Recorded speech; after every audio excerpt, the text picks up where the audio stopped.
Ang mabuting balita mula sa langit sa araw na ito.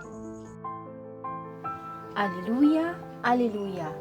Ang Diyos Ama'y naghahangad, lagi tayong pasalamat, kaisa ng Kanyang anak. Aleluya, aleluya! Ang mabuting balita ng Panginoon ayon kay San Lucas. Pinupuri ka namin, Panginoong Hesukristo. Sa paglalakbay ni Jesus patungong Jerusalem, nagdaan siya sa hangganan ng Samaria at Galilea. Nang papasok na siya sa isang nayon, siya'y sinalubong ng 10 ketonging. Tumigil sila sa malayo-layo at humiyaw ng, "Jesus, Panginoon, mahabag po kayo sa amin."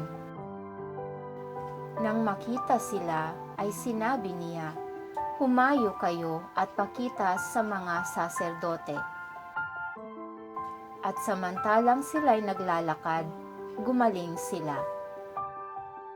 Nang mapuna ng isa na siya'y magaling na, nagbalik siyang sumisigaw ng pagpupuri sa Diyos.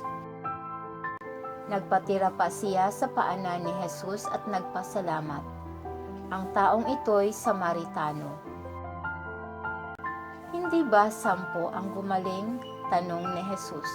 "Nasaan ang siyam? Wala bang nagbalik at nagpuri sa Diyos kundi ang dayuhang ito?"